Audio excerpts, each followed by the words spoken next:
Meve needed but set one foot into the Ruewode to know something was amiss. The sickening stench of rot hung in the air. Flies swarmed in thick clouds, and crows cawed in a deafening cacophony. What had caused this murder to amass?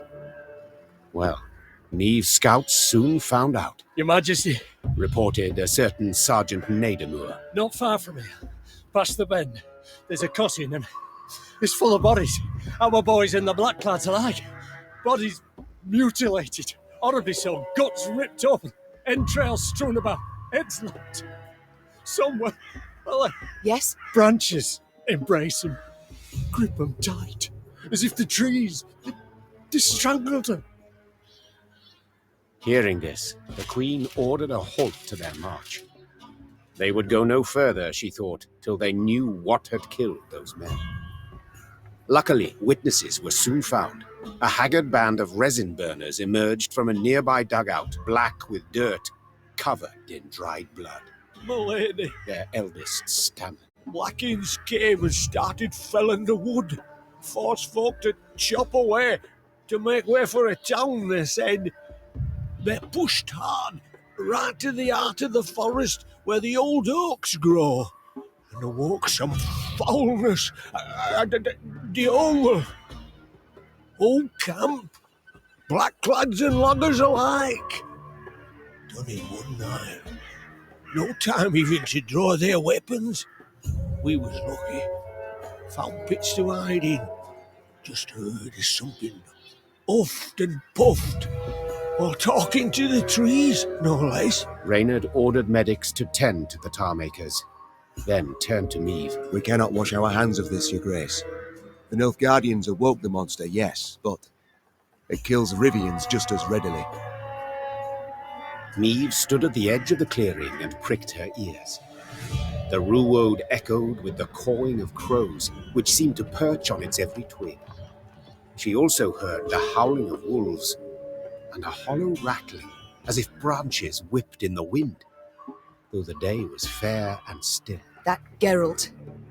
He just had to desert me. The Queen removed her cloak to avoid snags and trundled toward the heart of the wood. Her soldiers followed, clutching cocked crossbows to sweaty cheeks.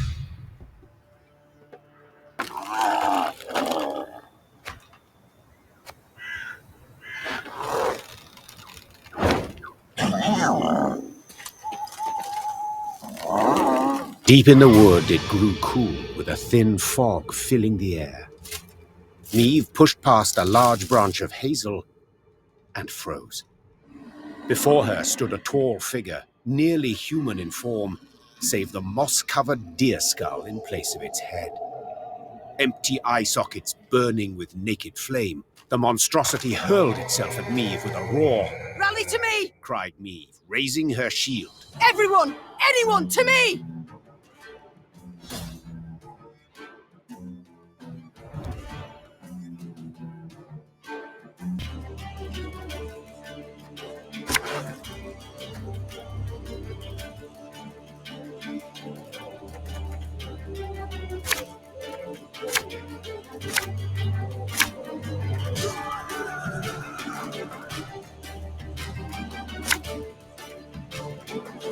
Be wary.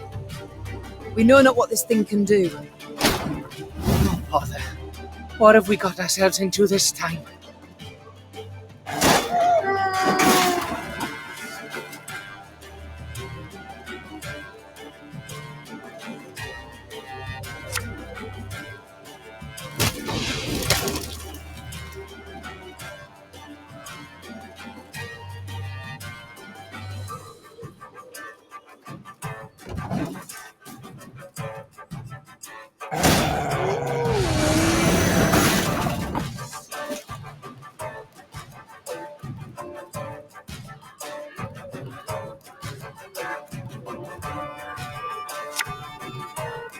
The chase is on!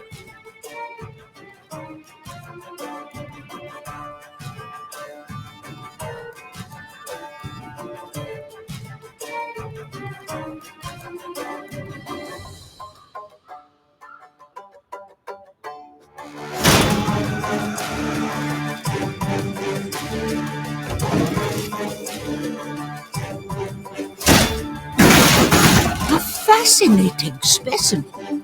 I must study it once we're finished.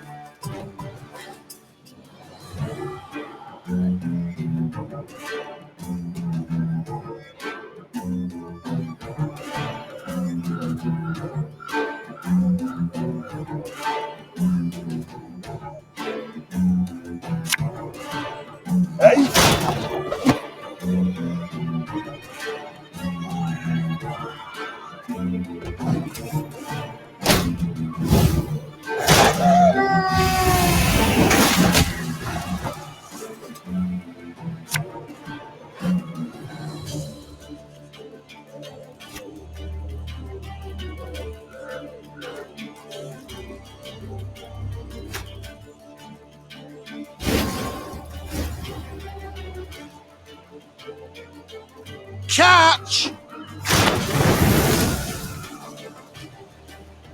Don't like this.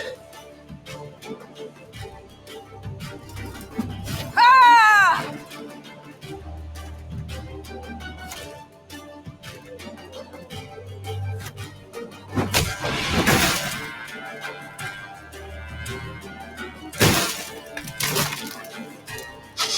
I smell a leak.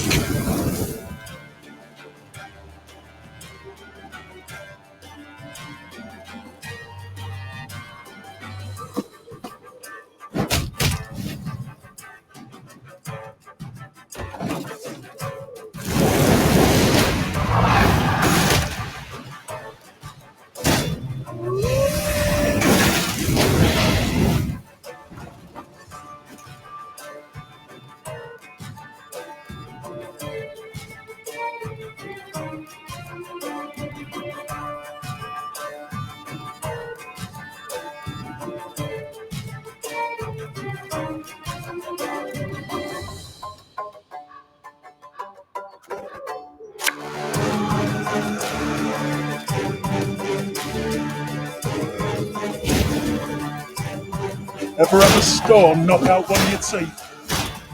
Thing about slings, they hide well.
Cursed traitors.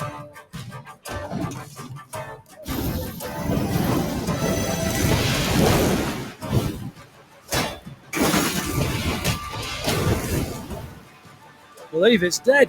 Whatever that means for such a thing.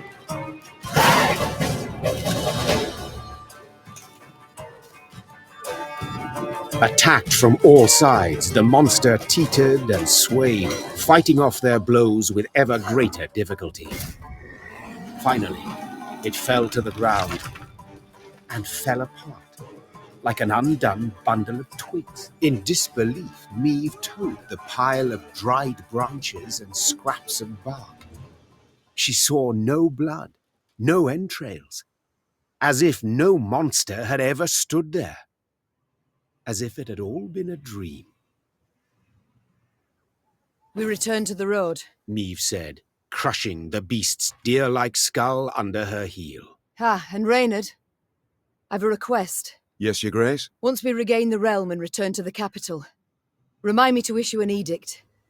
No one is to enter these woods, not to log nor even to gather brush. Just in case. Those dwelling near the Ruewode heaved a sigh of relief, and the Lyrians returned to fighting an invader who, after what they'd faced in those woods, no longer seemed so frightening.